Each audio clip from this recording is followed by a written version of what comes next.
usipitwe na habari na matukio mbalimbali na uwe wa kwanza kutazama video zetu, bonyeza neno subscribe hapo chini ya video hii, kisha bonyeza alama ya kengele itakayotokea. Moli TV, feel the difference. Kuna mtoto aliyezaliwa na mtaa? Kuna mtoto aliyezaliwa na mtaa? Hao watoto wanazaliwa na nani? Wanazaliwa na nani? Mimi na wewe, si ndio? Lakini hata kama wewe mtu anayeishi mtaani, pengine wazazi wake amefariki, pengine ni mtoto ana mjomba, hawapo wajomba? Shangazi, baba mkubwa, baba mdogo. Kwa hiyo sisi jamii tumekwepa nini? Majukumu.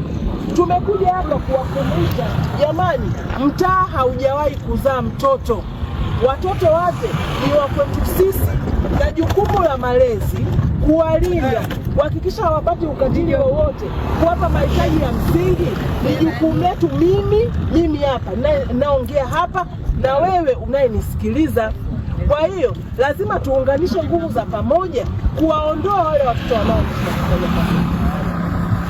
Hii siku ni ya kimataifa na imewekwa ili kuona kwamba wale watoto wana haki za msingi, wasibaguliwe wala wasifanyiwe ukatili.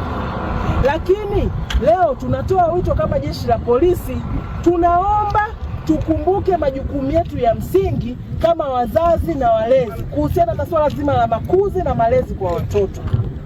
Tunaamini kwamba katika kuishi pamoja kama wazazi, baba na mama, kuna hali ya kutengana, lakini kutengana kwetu kusifanye maslahi bora ya mtoto yapotee na huyu mtoto ahame akaishi wapi?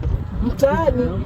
Hata kama tumetengana, tutangulize maslahi bora ya mtoto, huyu mtoto asihame na kwenda kuishi wapi? Mtaani.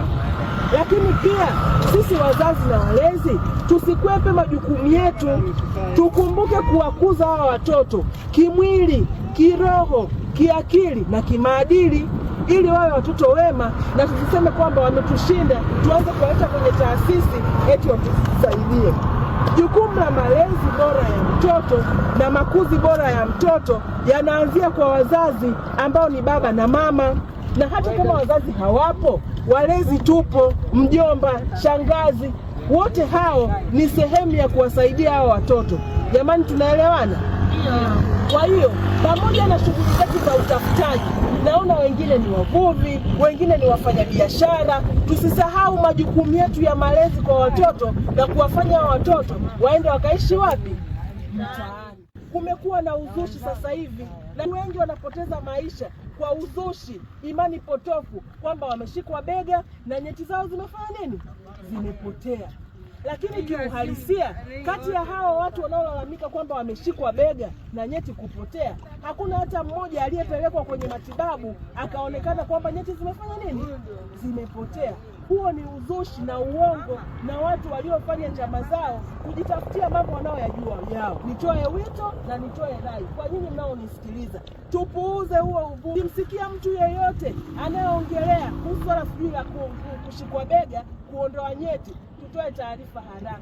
Sehemu yoyote kilipo kituo cha polisi, askari kata yote unayemfahamu, kuna namba ya askari yoyote, tutoa taarifa haraka ili tuweze kushughulikia huo uvumi kabla huo uvumi haujaleta madhara kwenye nini? Kwenye jamii. Ili usipitwe na habari na matukio mbalimbali na uwe wa kwanza kutazama video zetu, bonyeza neno subscribe hapo chini ya video hii, kisha bonyeza alama ya kengele itakayotokea. Moli TV, feel the difference.